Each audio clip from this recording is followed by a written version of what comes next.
सनहिया लगावल बहुत बात नइखे, अलगा के निभावल बहुत बात होला।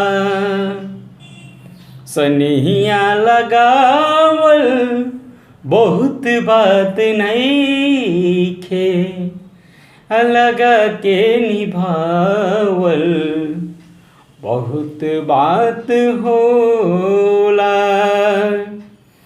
लगा के निभावल बहुत बात होला। केहू के रोआवल बहुत बात नइखे, केहू के रोआवल बहुत बात नइखे, रुआ के हंसावल बहुत बात होला। रुआ के हंसावल बहुत बात होला। ला ला ला ला ला ला ला ला ला ला। तो स्वागत है आपका हमारे MS classes Munna Yadav official channel पे। तो आप सब समझ गए होंगे थंबनेल देख के कि हम क्या पढ़ाने के लिए आपको आए हैं। एक्सरसाइज 2.2 क्लास 9 क्वेश्चन नंबर 3 की सारी क्वेश्चंस को सॉल्व करने आए हैं और ये कम से कम 8 क्वेश्चंस हैं। क्वेश्चन नंबर 3 में 8 पार्ट्स हैं, उसमें से हम इस वीडियो में कोशिश करेंगे कि 4 पार्ट सॉल्व कर दें और फिर एक छोटा सा अगला वीडियो बना दें और उसमें भी 4 पार्ट करके 2 वीडियो में ये क्वेश्चन नंबर 3 को सारा सॉल्व करके आपको दे दें। तो समझना है भाई, कॉन्सेप्ट को समझ लेना। और समझ के तो आप, मुझे लगता है कि कॉन्सेप्ट समझ लीजिएगा तो सारा क्वेश्चन यूं चुटकियों में बना लीजिए, चुटकी में भाई। क्वेश्चन क्या है, कहता है कि verify whether the following are zeros of the polynomial indicated against them. Polynomial दिया हुआ है, क्वेश्चन आपको दिख रहा है ऊपर, उसे पढ़िए। पॉलिनोमियल दिया हुआ है 3x + 3 और एक वेरिएबल x है, जिस वेरिएबल x का वैल्यू है आपका -1/3। -1/3 करना क्या है, जो ये x का वैल्यू है ना उस पॉलिनोमियल में पुट करना है, रखना है और रखने के बाद आंसर को देखना है कि आंसर क्या आया। अगर आंसर 0 आ जाता है तब तो हम कह सकते हैं कि x = -1/3 is a 0 of the polynomial. इतना ही तो करना है। तो चलिए क्वेश्चन सॉल्व कर लेते हैं और आपको समझा भी देते हैं। ला ला ला ला ला ला ला ला ला ला।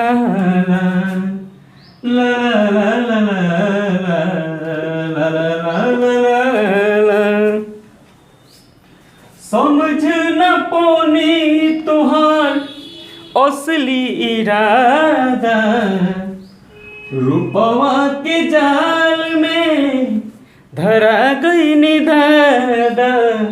देखिए x का मान दिया हुआ है -1/3, इस -1/3 को इसमें पुट कर देना है। तो ये हमने रख दिया 3 × -1/3 + 1। देखिए ये 3 है और ये 3 है, आपस में ये क्या कर रहा है, गुना कर रहा है भाई। 3 -1/3 से गुना कर रहा है, ये दोनों कट गया एक बार में। आपके पास रिजल्ट क्या बचा, -1 + 1। अब ये माइनस में और ये प्लस में कट के क्या हो जाएगा, 0। इस वेरिएबल x का मान जो है -1/3 हमने पुट किया इस पॉलिनोमियल में, और पुट करने के बाद आंसर हमारा आ गया 0। तो हम कह सकते हैं कि यस, हाँ, x = -1/3 is a polynomial of 0 of polynomial।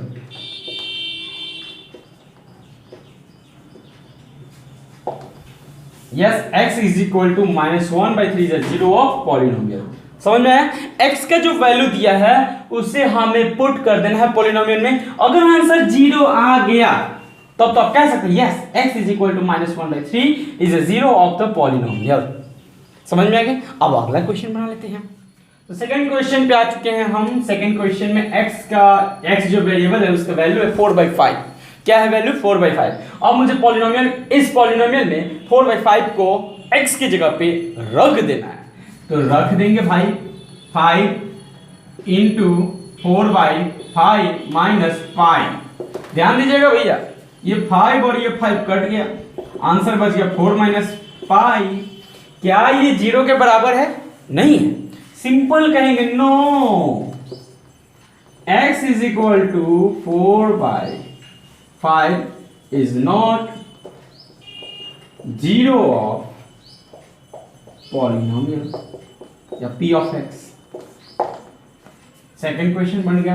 अब हम सॉल्व करेंगे थर्ड क्वेश्चन। यानी यहां पे हमारा आंसर 0 नहीं है तो हमने क्या दिया? No, x is equal to 4/5 is not zero of polynomial of x या पॉलिनोमियल। हाँ, तो अब हम क्वेश्चन नंबर 3 सॉल्व करेंगे भाई, मतलब 3 का थर्ड पार्ट। तो जहां पे x है वहां पे हम 1 रख के देखते हैं। ये वेरिएबल x का क्या वैल्यू है? 1 का हमने स्क्वायर किया -1, तो 1 का स्क्वायर करेंगे तो 1 होगा, -1 प्लस है माइनस है, कट जाएगा, आंसर हो जाएगा 0। यानी कि हम कह सकते हैं x is equal to 1 zero of the polynomial.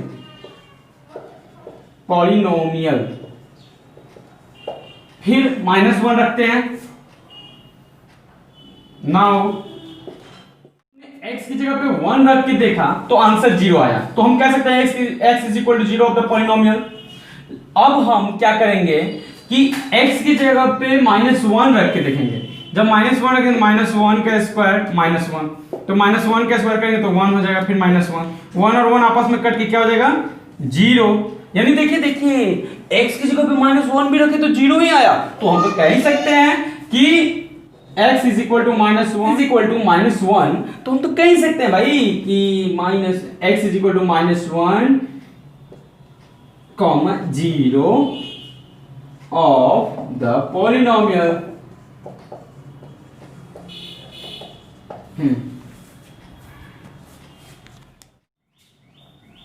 तो अब हम फोर्थ नंबर क्वेश्चन को सॉल्व करेंगे भैया। तो अब हम फोर्थ नंबर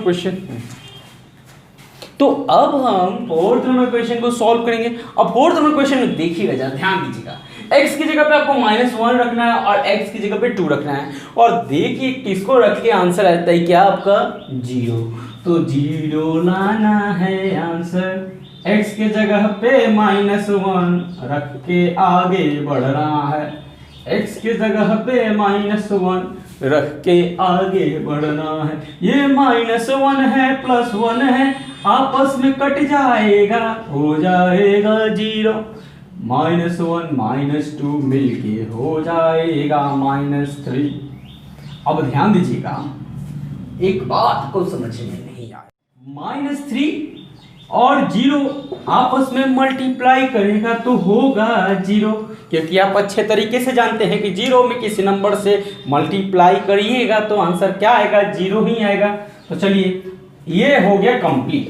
यानी x की जगह पे -1 हमने रखा तो आंसर आया 0। तो हम तो कह ही सकते हैं ना जी कि x is equal to -1 0 of the polynomial कहिए या p ऑफ x कह दीजिए, बात तो सेम ही है। अब हम x की जगह पे 2 रख के देखते हैं। x की जगह पे हमने रख दिया 2 + 1, फिर रख दिया 2 -2। ध्यान दीजिएगा भैया, 2 और 1 को ऐड कर दिए तो हो गया 3। 2 और ये 2, एक प्लस में है दूसरा माइनस में है तो पक्का कटेगा, आंसर यहाँ पे 0 आएगा। 3 को 0 से गुना करेंगे तो आंसर हो जाएगा 0। इसका मतलब कि ये 2 भी है 0 of the polynomial. x is equal to 2 0 of the pf